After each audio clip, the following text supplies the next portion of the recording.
Dear students, Assalamu alaikum. I am Ghulam Mustafa, teacher, High School, Gunchuputra Zone, Lingit. Today our topic is case study, the Taj Mahal for class 8th subject science, chapter number 13, pollution of air and water. Dear students, Taj Mahal.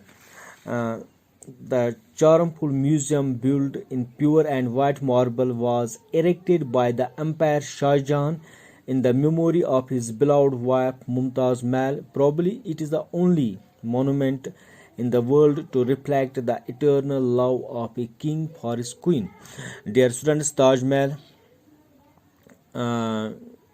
जो marble से pure white marble से बनाया गया है, इसको Mughal empire Shahjahan ने अपनी बीवी के याद में मुमताज़ के नाम पर बनाया था। ये दुनिया का पहला मोनूमेंट है, वाहिद मोनूमेंट है जिसे मोहब्बत की निशानी के तौर पर हम देखते हैं। बच्चों, ताजमहल को बनाने में 22 साल लगे और 20,000 मजदूरों ने इसमें काम किया है। ये मोनूमेंट हिंदुस्तान की शान है। इस मोनूमेंट की वजह से हिंदुस्तान भी दुनिया में मशहूर है और ताजमहल दुनिया भर में मशहूर है, जिससे टूरिस्ट्स बहुत पसंद करते हैं। ताजमहल से बच्चों टूरिज़म में हम देखते हैं कि बहुत ज़्यादा टूरिस्ट्स इसको देखते हैं यहाँ पर, जिससे हमारे मुल्क का इनकम बढ़ता है। डियर स्टूडेंट्स, ताजमहल बनाया गया है आगरा में, रिवर यमुना के बैंक पर इसको बनाया गया है। डियर स्टूडेंट्स, आजकल हम देख रहे हैं कि एक्सपर्ट्स जो है वो हमें वार्न कर रहे हैं कि जो ताज इस पर पोल्यूशन का असर बहुत ज़्यादा हो रहा है, जिससे ताज की शक्ल व सूरत है बच्चों, ये तब्दील हो रही है। ख़ासकर इसका जो कलर है, वाइट कलर जो है वो तब्दील हो रहा है, वो डिशेप होता है, येलोश कलर में तब्दील हो रहा है, जिससे ताज की जो खूबसूरती है वो कम हो जाती है। बच्चों, अगर हम ताज को देखेंगे, चौदहवीं का चांद जब होता है तो ताज अपना एक अलग ही नज़ारा पेश करता है, लेकिन पोल्यूशन की वजह से जो इसका जो कलर तब्दील हो रहा है, इससे ताज की शक्ल में जो इसकी जो ब्यूटी है इसमें कमी आ रही है। तो डियर स्टूडेंट्स, ताज जो है यहाँ पर हम देखते हैं कि पोल्यूशन का असर सिर्फ लिविंग थिंग्स पर ही नहीं होता है, बल्कि जो नॉन लिविंग थिंग्स है, पोल्यूटेंट्स जो एयर में होते हैं, इनका असर उस पर भी, नॉन लिविंग थिंग्स पर भी होता है। और जो ताजमहल है मोनूमेंट, इस पर भी पोल्यूशन का असर बहुत ज़्यादा पड़ा है। तो बच्चों, ताज जो है, ताज आगरा में है, तो आगरा में हम देखते हैं कि ताज के इर्द गिर्द में बहुत सारी इंडस्ट्रीज सेटअप की गई है, खासकर rubber processing, automobile, chemicals and specially the Mathura oil refinery. तो इससे हम देखते हैं कि ये जो इंडस्ट्रीज है ये जिम्मेवार है, ये पोल्यूटेंट्स जो प्रोड्यूस करते हैं, खासकर सल्फ्यूरिक डाइऑक्साइड, नाइट्रोजन डाइऑक्साइड, ये जो गैसेस है बच्चों, ये रिएक्ट करते हैं वाटर वेपर से जो प्रेजेंट होते हैं एटमॉस्फेयर में, और ये बनाते हैं बच्चों sulphuric acid H2SO4 and nitric acid HNO3। तो बच्चों, इससे क्या होता है कि जो द एसिड जब बन जाते हैं तो बच्चों ये ड्रॉप होता है बारिश की शक्ल में, जिससे हम कहते हैं बच्चों एसिडिक रेन।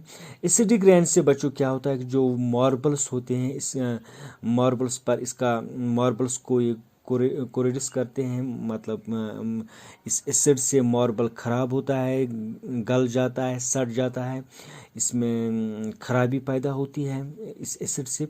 बच्चों, इस फिनोमेना को हम कहते हैं मार्बल कैंसर। जो एसिड से जो रिएक्शन मार्बल्स में होता है, जिससे मार्बल खराब आहिस्ता आहिस्ता खराब होता है, तो इसको हम बच्चों कहते हैं, इस चीज़ को आपको याद रखना है, इसको कहते हैं मार्बल कैंसर।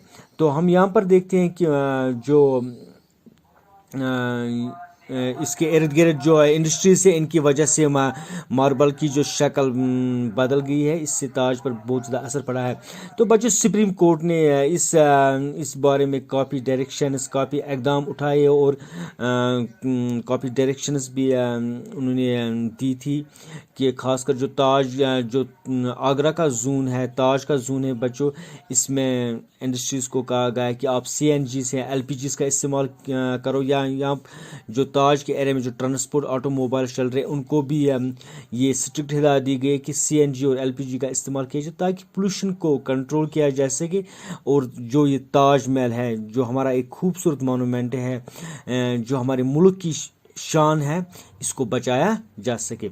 बच्चों अगर हम अपने एल्डर से पूछेंगे जब वो ताजमहल जाते थे आज से पहले 20 या 30 साल पहले, तो बच्चों उस वक्त की जो ताज की शक्ल है वो अलग सी थी। यहाँ हम किताबों में देखते हैं बिल्कुल भी वाइट मार्बल देखते थे, लेकिन आजकल जो बच्चों एसिडिक रेन की वजह से जो या पोल्यूशन ज़्यादा बढ़ने से ताज की जो शक्ल व सूरत है बच्चों, इस पर बहुत ज़्यादा असर पड़ा है। तो डियर स्टूडेंट्स, ये था कुछ इंफॉर्मेशन ताज के बारे में। तो अब हम बात करेंगे बच्चों ग्रीन हाउस इफेक्ट पर। तो बच्चों हम देखते हैं कि सन से जो रोशनी आती है, किरणस आती है जो हमारी ज़मीन में पड़ती है, जिससे हमारी ज़मीन हीट अप होती है, गर्म होती है। इन जो ये रेडिएशन सन से आती है बच्चों, ये कुछ एब्जॉर्ब होती है अर्थ में और कुछ रिफ्लेक्ट होती है स्पेस की, और वहाँ पर इसको ट्रैप करते हैं बच्चों। जो एटमॉस्फेयर में गैसेस होते हैं वो इनको ट्रैप करते हैं, खास जिससे हमारी अर्थ जो है वो गर्म रहती है नाइट के टाइम में भी। तो बच्चों हम यहाँ पर देखते हैं कि ग्रीन हाउस जो हम अपनी नर्सरी में लगाते हैं बच्चों, वहाँ पर क्या होता है कि जो ग्रीन हाउस होता है वो जो सन से जो हीट आती है इसको अलाउ करता है अंदर आने के लिए, लेकिन जब वो वापस निकलती तो इसको ट्रैप कर लेता है। इससे क्या होता है कि ग्रीन हाउस वार्म रहता है, तो इससे हम विंटर में भी, सर्दियों में भी इसमें सब्जियां उगाते हैं। यही कुछ होता है हमारी अर्थ पर भी। हमारी ज़मीन जो है बच्चों, इसके इर्द गिर्द हम देखते हैं envelopes of air, blanks of air, जो लेयर्स एयर की होती है। तो बच्चों इन्हीं लेयर्स में सूरज की किरणें ज़मीन पर आती हैं और इनको ज़मीन जो रेडिएशन आती है बाद में वो ज़मीन को हीट अप करती है और यहाँ से रिफ्लेक्ट वापस होती है, इनको एटमॉस्फेयर एब्जॉर्ब करता है। और इस तरह से क्या यही जैसे कि एग्जांपल हमने देखी कि ग्रीन हाउस की, इस तरह से अर्थ पर भी जो एनवलोप एयर का है वो एब्जॉर्ब करते हैं, ट्रैप करते हैं इनको।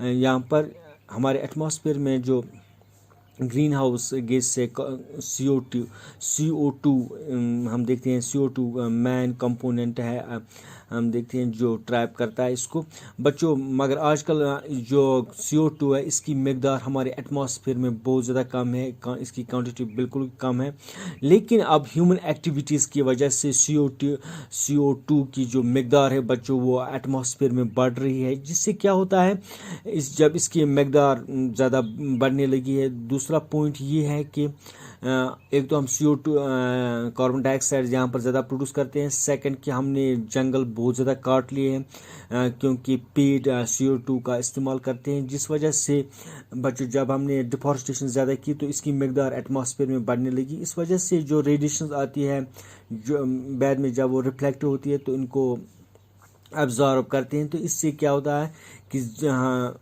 अर्थ का जो टेम्परेचर है बच्चों ये बढ़ने लगा, जिसे हम ग्लोबल वार्मिंग कहते हैं। तो ग्लोबल वार्मिंग में से क्या होता है बच्चों, ग्लोबल वार्मिंग के असरात ये है कि जो पोलर ग्लेशियर्स है, जो नॉर्थ पोल में जो हम कहेंगे यहाँ पर क्या जो स्नो डेजर्ट्स है वहाँ पर वो पिघल रहे हैं, जिससे क्या होता है कि जो कोस्टल एरियाज़ पर ख़तरा मंडराने लगा। जो लो लाइंग एरिया से वो सबमर्ज हो रहे पानी के अंदर, या कुछ कंट्रीज़ ऐसी भी हैं जिनको डूबने का खतरा इन पर रहा है क्योंकि अर्थ का टेम्परेचर बढ़ रहा है, जिससे ग्लेशियर्स पिघल रहे हैं। तो बच्चों इससे अदर गैसेस जो हम देखते हैं जो ग्रीन हाउस गैस कहलाते हैं बच्चों, methane, nitrous oxide and water vapours बच्चों ये काम करते हैं, खासकर CO2 मैन है, मैन कंपोनेंट है ग्रीन हाउस गैसेस में।